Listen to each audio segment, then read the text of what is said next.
melakukan tendangan yang sangat provokatif kepada Marcel Ferdinand. ASEAN Cup semakin brutal, sangat berbahaya bagi pemain Indonesia. ASEAN Cup kembali menunjukkan kelasnya sebagai turnamen kelas Tarkam. Mungkin lebih pantas disebut Kung Fu Cup. Ya, bagaimana tidak, sejak kompetisi ini diadakan, alih-alih pertunjukan skill dan permainan cantik yang mengedepankan sportivitas, kita malah lebih banyak disuguhkan dengan aksi-aksi brutal yang membahayakan karir para pemain. Tentu kita semua masih ingat bagaimana Evan Dimas cedera parah, usai dilanggar keras oleh salah satu pemain Vietnam beberapa tahun yang lalu. Akibat insiden tersebut, seketika performa sang gelandang menurun tajam usai pulih dari cedera panjang. Hal tersebut membuat supporter Indonesia marah dan mengecam permainan kasar dari para pemain lawan yang seakan berniat sengaja menghancurkan karir pemain Garuda. Teranyar, kita kembali dipertontonkan dengan hal serupa saat skuad Garuda bertandang ke kandang Myanmar pada laga fase grup ASEAN Cup 2024. Pada laga tersebut, para pemain Myanmar bermain keras dan cenderung kasar. Pelanggaran keras pertama terjadi ketika pemain Myanmar Maung Maung Luin menjatuhkan pemain Indonesia saat duel perebutan bola hingga membuat wasit memberikan kartu kuning. Pelanggaran ini menjadi titik awal tensi laga yang terus memanas. Penyerang Indonesia, Arhan Kaka, menjadi korban kedua dari pelanggaran keras setelah kaki Wai Lin Aung tepat mengenai wajahnya dalam duel perebutan bola. Sang pengadil lapangan pun langsung memberikan kartu kuning kedua untuk tim tuan rumah. Suasana semakin memanas saat penyerang andalan Garuda Marcelino Ferdinand dijatuhkan oleh pemain Myanmar dalam perebutan bola di sisi kiri pertahanan lawan. Insiden tersebut memuncak ketika Hein Pheo Win dengan sengaja menendang bola tepat ke arah kepala Marcelino, yang membuat suasana di lapangan semakin tegang dan memanas. Hein Pheo Win pun juga diganjar kartu kuning atas tindakannya yang dinilai sangat tidak sportif. Meski skuad Garuda berhasil menang 1-0 pada laga tersebut, namun banyak supporter yang meminta agar timnas Indonesia mundur saja dari ASEAN Cup karena bisa membahayakan karir para pemain Garuda, terutama pemain yang jadi andalan pada laga-laga penting seperti kualifikasi Piala Dunia. Bagaimana menurut kalian? Media Vietnam sorot aksi Myanmar. Aksi tak sportif pemain Myanmar berujung insiden saling dorong di penghujung babak pertama, tulis Soha menyoroti insiden Hein Pheo tendang bola ke kepala Marcelino. Permainan agresif Myanmar menjadi salah satu sorotan dalam pertandingan ini. Pemain tuan rumah menerima kartu kuning di babak pertama. Tackle keras Myanmar menjadi salah satu faktor yang membuat mereka sukses menahan imbang Indonesia hingga babak pertama berakhir. Namun di babak kedua, tuan rumah tak mampu bertahan lagi, urai media Vietnam itu menambahkan. PSSI kirim surat ke AFF, kesal lihat permainan kasar Myanmar. Ketua Badan Tim Nasional, Sumarji, mengatakan bahwa PSSI akan segera mengirimkan surat protes kepada AFF. PSSI akan kirim surat ke AFF terkait permainannya yang kasar, kata Sumarji saat dihubungi. Dalam surat itu, Sumarji akan melaporkan permainan kasar Myanmar ke AFF. Tidak ada sanksi yang diminta Sumarji kepada AFF untuk menghukum Myanmar. Hanya saja, surat itu setidaknya bisa menjadi pelajaran bagi Myanmar agar tidak bermain kasar. Setidaknya dalam sepak bola harus ada sikap fair play. Ya intinya ini buat perbaikan di AFF. Sepak bola itu kan dibutuhkan fair play. Tutupnya. Bagaimana menurut kalian? Walau belum terlalu bersinar, media Belanda ramal Jens Raven bakal jadi striker haus gol bagi timnas Indonesia. Striker blasteran timnas Indonesia ini digadang-gadang bakal bersinar di masa depan menurut analisa dari media asal Belanda. Seperti diketahui, pelatih Shin Tae-yong tampaknya masih belum puas dengan komposisi pemain depan yang dimiliki oleh timnas Indonesia. Tercatat, hanya Rafael Struijk, Ramadan Sananta, Dimas Drajat dan Hoki Caraka saja yang sampai sekarang kerap dipanggil Shin Tae-yong ke timnas Indonesia. Namun, sejumlah striker tersebut dirasa masih belum memenuhi ekspektasi Shin Tae-yong lantaran kurang tajamnya mereka di depan pertahanan lawan. Maka dari itu, PSSI dan Shin Tae-yong kini masih sibuk berburu striker keturunan untuk timnas Indonesia. Di sisi lain, media asal Belanda tiba-tiba merilis sebuah artikel yang menyebut jika timnas Indonesia tak perlu mencari striker baru lagi.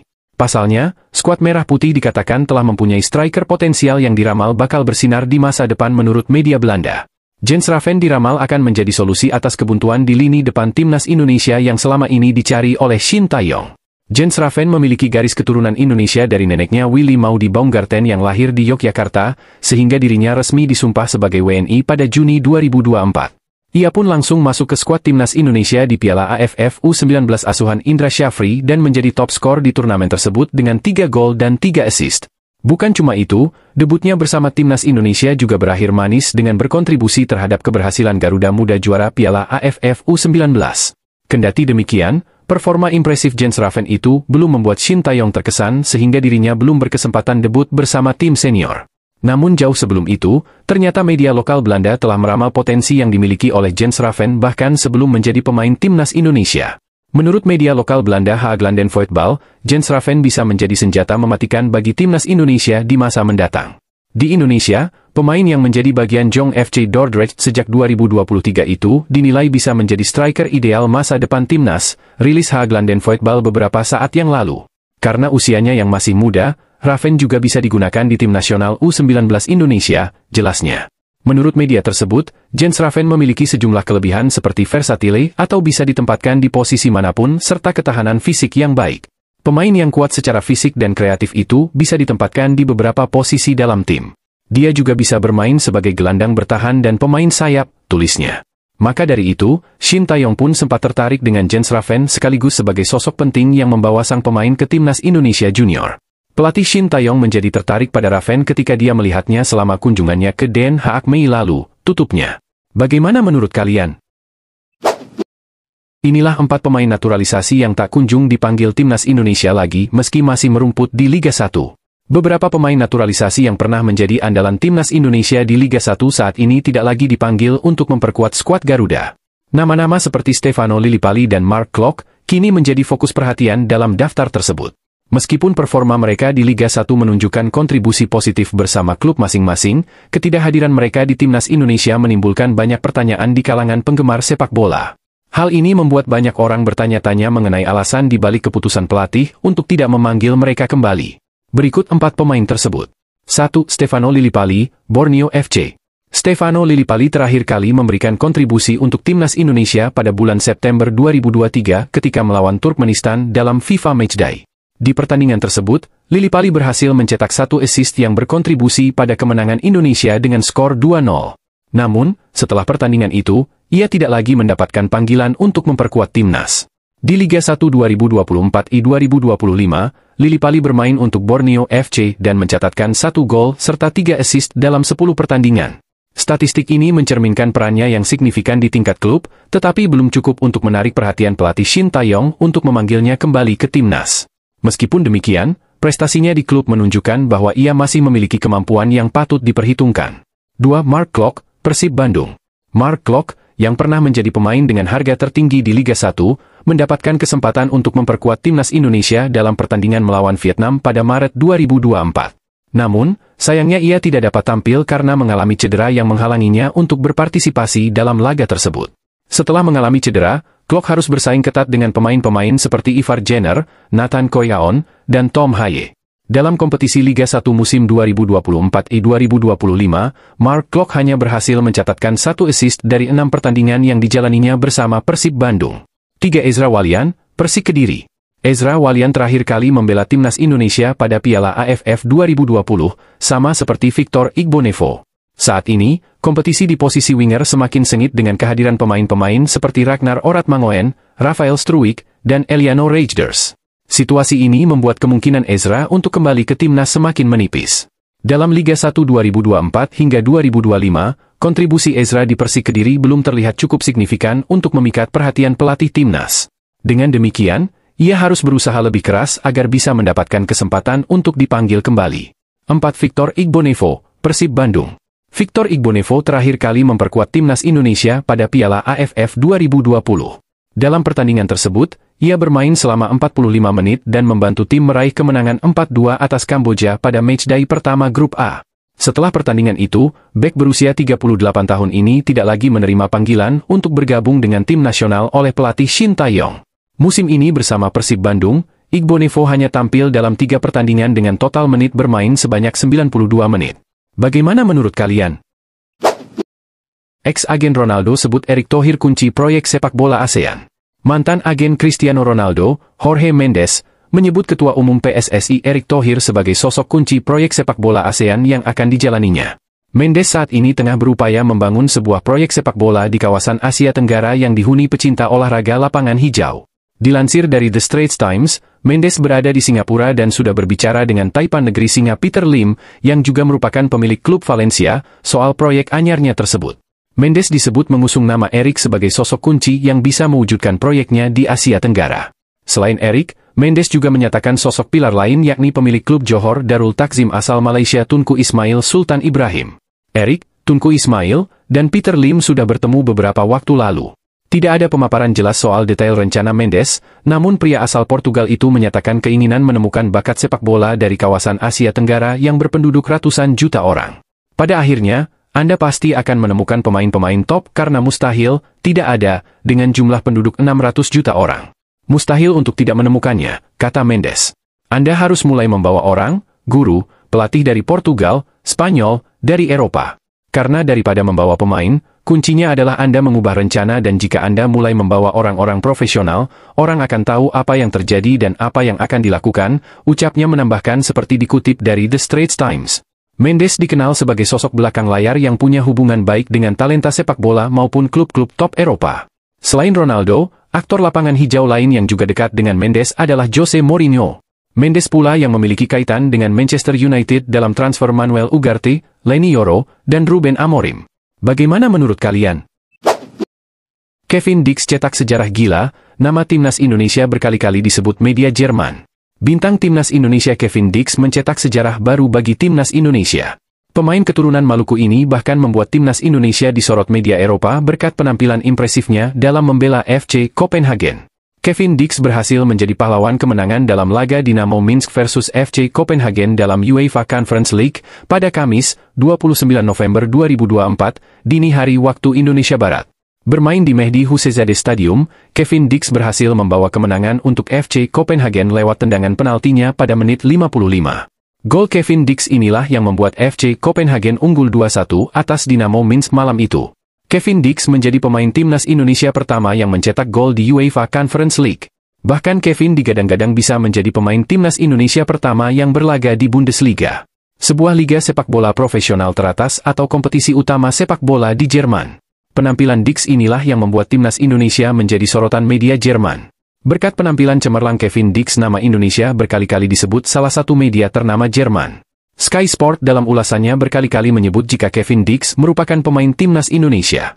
Bisa jadi pemain timnas Indonesia pertama yang main di Bundesliga, apakah saya salah? Kevin Dix, kata salah satu jurnalis. Lebih lanjut jurnalis Sky Sport Jerman, Florian Plettenberg membacakan profil pemain timnas Indonesia tersebut. Sebelumnya, Florian Plettenberg juga pernah menyebut dalam akun X pribadinya jika Kevin Dix masuk ke dalam daftar klub Borussia Mönchengladbach untuk bermain di Bundesliga di musim dingin nanti. Borussia Mönchengladbach ingin memperkuat skuad mereka dengan bek tengah baru di musim dingin. Satu nama dalam daftar mereka adalah Kevin Dix, tuturnya. Reaksi Kevin Dix sementara itu Kevin Dix dalam wawancaranya bersama media lokal asal Denmark Bold DK menceritakan penampilannya dalam melawan Dinamo Minsk. Saya benar-benar senang dengan 3 poin tersebut. Saya berteriak keras dalam 10 menit terakhir, bahwa kita harus menunjukkan keberanian kita dan berjuang untuk 3 poin, kata Kevin Dix kepada Bold DK. Tak cuma mewawancarai Kevin Dix, salah satu jurnalis Denmark, Raymond Nelausen bahkan memberikan pujian buat pemain keturunan Maluku tersebut di laman Bold DK. Dix memainkan peran penting dalam pertandingan. Dialah yang mencetak gol kemenangan, karena dia kembali menjadi andalan bahkan dari titik penalti, tulis Raymond Nelausen. Bagaimana menurut kalian? Elkan Bagot bongkar sifat asli Shin Tae-yong. Bek muda keturunan Inggris, Elkan Bagot, membongkar sosok asli pelatih timnas Indonesia, Shin Tae-yong, dan menyanjungnya sebagai sosok yang hebat. Di mata bek berusia 22 tahun itu, pelatih asal Korea Selatan tersebut adalah pelatih yang sangat hebat dan amat detail soal permainan. Menurut opini saya, dia adalah pelatih yang sangat bagus, sangat detail, kata Elkan Bagot dikutip dari YouTube PSSI TV Medio 2022 silam. Maksud saya sebagai contoh, pertemuan untuk analisa, pertandingan, kemarin. Melihat semuanya secara detail, dan itu bagus, lanjutnya. Bagi bek yang tengah dipinjamkan ke Blackpool FC itu, analisa mendalam Shin Tae-yong itu menunjukkan bagaimana timnas Indonesia bermain dan bagaimana permainan yang diinginkannya. Karena itu menunjukkan kepada kami cara bagaimana dia ingin kami bermain. Itu membuat mudah, pemain, untuk masuk ke lapangan dan mempraktikannya, pungkasnya. Pujian yang diberikan Elkan Bagot kepada Shin Tae-yong menunjukkan harmonisnya hubungan kedua sosok penting bagi timnas Indonesia itu. Hubungan harmonis yang dimiliki keduanya terjalin bukan tanpa alasan. Pasalnya, Elkan Bagot adalah pemain keturunan pertama di luar negeri yang membela timnas Indonesia era Shin Tae-yong. Elkan Bagot pertama kali diproyeksikan PSSI dan Shin Tae-yong untuk membela timnas Indonesia U19 di Piala Dunia U20 2021. Saat itu, Elkan Bagot bahkan sudah bermain untuk timnas Indonesia U19 di laga persahabatan kontra Makedonia Utara pada 2020. Namun setelahnya, polemik hadir saat Elkan Bagot menolak panggilan timnas Indonesia pada Mei 2021 dengan adanya pembatasan sosial akibat pandemi COVID-19. Singkat cerita, polemik itu berakhir pada November 2021 saat Elkan Bagot bergabung timnas Indonesia dan tampil di laga persahabatan kontra Afghanistan. Setelah itu, Elkan Bagot terus jadi andalan Shin Taeyong entah itu di Piala AFF 2020, kualifikasi Piala Asia 2023, kualifikasi Piala Asia U23 2024, hingga Piala Asia 2023. Sayangnya, hubungan harmonis antara Elkan Bagot dan Shin Taeyong hancur pada Mei lalu, tepatnya di playoff Olimpiade 2024 kontra Guinea U23. Saat itu, Elkan Bagot diduga menolak panggilan Shin Taeyong untuk tampil di laga kontra Guinea U23 kendati dirinya baru menuntaskan musimnya bersama Bristol Rovers. Sejak saat itu, Shin Taeyong tak pernah lagi memanggil Elkan Bagot ke timnas Indonesia, terutama di akhir putaran kedua dan kini di putaran ketiga kualifikasi Piala Dunia 2026. Kini, timnas Indonesia telah memiliki banyak bek keturunan di skuadnya. Meski begitu, banyak publik tanah air masih berharap agar Elkan Bagot berdamai dengan Shin Taeyong dan berseragam merah putih kembali. Bagaimana menurut kalian? Shin Taeyong dorong Marcelino Ferdinand untuk bisa sukses seperti Son Heung-min. Pelatih timnas Indonesia, Shin Taeyong, mendorong Marcelino Ferdinand untuk bisa sukses seperti bintang asal Korea Selatan Son Heung-min. Hal itu diutarakannya saat berbincang dengan rekannya yang merupakan komedian Korea Selatan, Lee Kyung-kyu. Dalam kanal YouTube Lee Kyung-kyu, Shin Taeyong menceritakan dirinya memberikan kesempatan Marcelino Ferdinand bermain di timnas senior saat masih berusia 17 tahun. Itu dilakukannya lantaran melihat potensi yang besar pemain jebolan Akademi Persebaya Surabaya tersebut untuk menjadi pemain besar. Bahkan, dia menilai Marcelino Ferdinand bisa menyamai pesepak bola dunia asal Korea Selatan yang kini merumput di Liga Inggris. Dia itu tingkat percaya diri tinggi, berani, dan energi semangat mudanya sangat tinggi, kata Shin Taeyong dalam perbincangannya dengan Lee Kyung-kyu. Saya pikir anak ini bisa sukses, dan saya juga pernah bilang ke dia, kamu punya kesempatan untuk bisa menjadi pemain berkelas, seperti pemain timnas Korea Selatan Son Heung-min, tambah ex-pelatih timnas Korea Selatan itu. Namun, pelatih berusia 54 tahun itu juga mengungkapkan ada hal yang membuat performa Marcelino Ferdinand sempat mengalami stagnan. Tapi tiba-tiba beberapa waktu di sini, ada klub Belgia yang tertarik, lalu dia pergi ke sana. Itulah yang buat Marcelino jadi stagnan perkembangannya, jelasnya. Memang, Marcelino Ferdinand sempat memperkuat klub asal Belgia, KMSK Deinze, setelah performa apiknya bersama timnas senior maupun U23. Tapi bersama klub tersebut, selama 2 musim, 2022 hingga 2023 dan 2023 hingga 2024, total dia hanya dimainkan dalam 7 pertandingan dan mencetak 1 gol. Kini Marcelino pun sudah hijrah ke klub Liga Inggris, Oxford United. Namun dia juga masih belum mendapatkan kesempatan bermain kendati sudah beberapa kali masuk dalam line-up. Marcelino mencuri perhatian berkat performanya saat memborong 2 gol kemenangan timnas Indonesia atas Arab Saudi di Stadion Utama Gelora Bung Karno, Jakarta, 19 November lalu. Kemenangan itu membuat timnas Indonesia sementara menempati posisi ketiga grup C dengan 6 poin dari 6 laga yang telah dijalani. Dengan performanya, Marcelino, pada permainan kemarin, aku rasa dia masih bisa bertumbuh menjadi pemain yang lebih baik ke depannya, kata Shin Taeyong. Bagaimana menurut kalian? Mengharukan, inilah kisah Tom Haye menahan rasa sakit demi Indonesia. Gelandang timnas Indonesia, Tom Haye membahas perjuangannya saat membantu Garuda menang atas Arab Saudi. Ternyata, dia bermain dengan menahan rasa sakit. Tom Haye tampil sebagai starter saat timnas Indonesia menjamu Arab Saudi lalu. Haye menjadi gelandang utama dalam mengatur serangan, bekerja sama dengan Ivar Jenner dan Marcelino Ferdinand dalam formasi 5-3-2. Haye tercatat tampil hingga menit ke-68 sebelum posisinya digantikan oleh Nathan Choyaon ketika timnas Indonesia sudah unggul 2-0. Terkini, lewat kanal YouTube-nya, The Highway, gelandang Almere City itu menjelaskan bagaimana perjuangannya membantu timnas Indonesia menggasak elang hijau. Haye mengaku memaksakan diri untuk tetap tampil setelah pergelangan kakinya terkilir. Dia mengaku tersiksa dengan nyeri di kakinya, tetapi sadar bahwa harus tetap berjuang mengingat kemenangan kontra Arab Saudi menjadi target Garuda. Sebenarnya, pergelangan kaki saya sudah terkilir sebelum babak pertama. Lalu, pada jeda pertandingan, kami mencoba membalutnya untuk memberikan kekuatan tambahan, ujar Haye. Saya pun bisa melanjutkan pertandingan. Namun, sejatinya saya merasa sangat sakit saat bermain. Tentu saja, pada laga penting semacam ini, saya hanya ingin melanjutkan pertandingan. Haye mengaku setelah Indonesia unggul 2-0, dia tetap ingin melanjutkan pertandingan. Namun, terdapat momen yang membuatnya sudah tak lagi tahan dengan nyeri yang dirasakan. Ada sebuah momen di mana rasa sakit yang saya alami sudah semakin memburuk, kata Haye. Menurut saya, itu adalah bagian dari sepak bola profesional. Kita harus paham apa yang terbaik untuk tim. Saya saat itu sebetulnya ingin tetap lanjut bermain, tetapi saya tak bisa tampil maksimal 100%, tambah ex-gelandang SC Heerenveen tersebut. Meski mengalami masalah pada pergelangan kakinya, hal itu diketahui bukanlah cedera serius untuk Tom Haye. Pasalnya, selepas membela Garuda melawan Arab Saudi, Tom Haye langsung diandalkan Almere City ketika bertandang ke markas Go Ahead Eagles pada 23 November lalu. Dia tampil sebagai starter saat timnya kalah 0-3. Bagaimana menurut kalian? Sumarji beberkan alasan Justin Hubner, Ivar Jenner dan Rafael Struijk batal berlaga di ASEAN Cup. Tim nasional Indonesia akan menghadapi tantangan yang cukup besar di Piala AFF 2024, salah satunya adalah absennya 3 pemain keturunan, yaitu Ivar Jenner, Justin Hubner, dan Rafael Struijk. Ketiganya tidak dapat ikut serta dalam turnamen ini karena jadwal pertandingan Piala AFF tidak termasuk dalam kalender FIFA. Hal ini membuat klub-klub tempat mereka bernaung berhak untuk tidak melepas pemainnya.